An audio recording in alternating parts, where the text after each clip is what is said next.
Bien, este análisis y reflexión de hoy surge de la lectura que estuve haciendo recientemente de el tomo 2 de la Alborada Humana. Recuerden que este libro resulta de un hombre contactado, Enrique Castillo. Y me llamó la atención esta parte de la lectura porque se refiere a esa necesidad de nosotros de tener maestros, o de convertirnos en maestros, o de ser maestros y seguir maestros, o de los más, digamos, vivos de nosotros convertirnos en maestros. Dice esta frase o este fragmento que leí lo siguiente: es común entre los que inician esta búsqueda en una religión o corriente, ya sea espiritualista o esotérica, hablar de maestros perfectos además. No existen los maestros perfectos, existen los maestros que enseñan según sus propias vivencias y logros personales, pero no son completos o totales. Mucha atención. Voy a volver a repetir esto porque es muy importante para nosotros que estamos en este camino de búsqueda. Es común entre los que inician una búsqueda, ya sea en una religión o corriente, espiritualista o esotérica, hablar de maestros perfectos. No existen los maestros perfectos, existen los maestros que enseñan según sus propias vivencias y logros personales, pero no son completos o totales. Se habla con frecuencia del amor universal, esa es otra parte, ¿no? Hablamos con frecuencia del amor universal. Y ni siquiera sienten, perciben o practican el amor simple o el amor sencillo. Y entonces estamos hablando del amor universal. Tal como os lo muestra vuestra propia naturaleza, no los llamaremos alumnos perdidos en su propia búsqueda. No los llamaremos alumnos perdidos en su propia búsqueda. Son más bien hombres y mujeres perdidos en sus propias creencias y cobardía. El discípulo que se somete ante la autoridad de un supuesto maestro, lo veis a diario, se convierte en un robot. Se convierte en un robot que solo escucha la voz del maestro y sus sabios consejos, entre comillas. Estos individuos han confundido el sometimiento con el amor.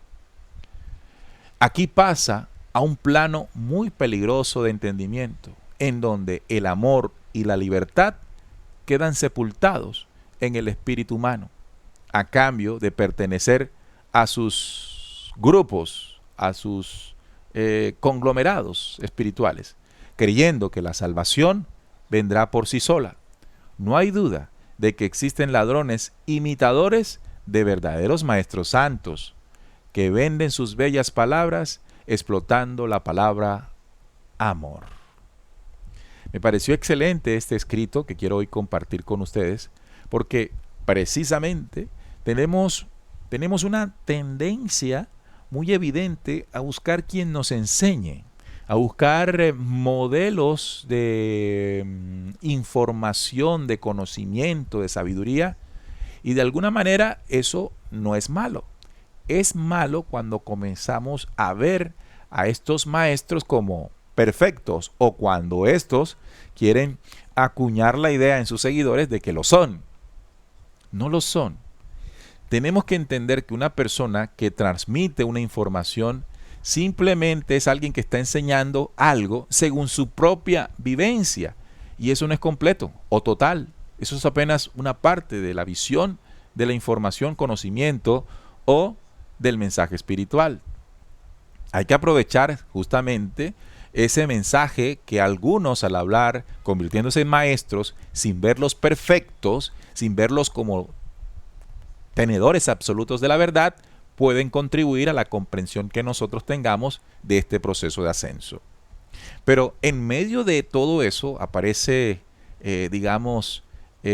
con frecuencia la palabra del amor universal, sin siquiera practicar el amor sencillo, el amor al prójimo, el amor allí. Es decir, que nuestros actos no sean diferentes a esa estrambótica palabra universal que queremos decir y hacer creer.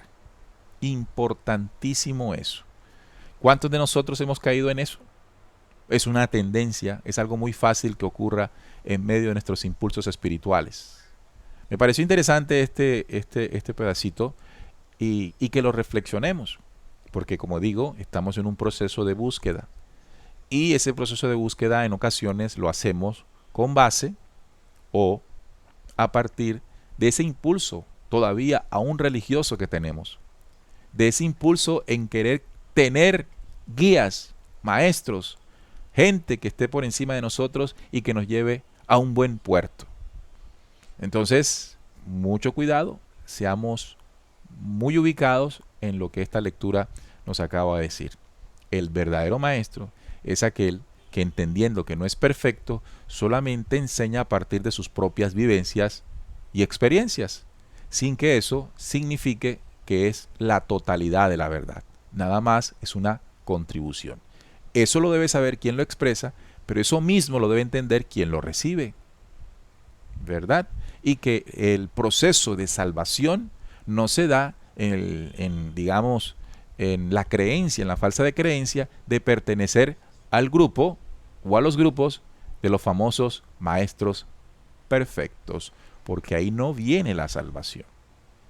Tendemos facilito a eso, no a lo positivo que estoy tratando de que todos comprendamos, sino a lo de siempre, por el impulso espiritual en el que aún estamos. Pero de ahí vamos saliendo.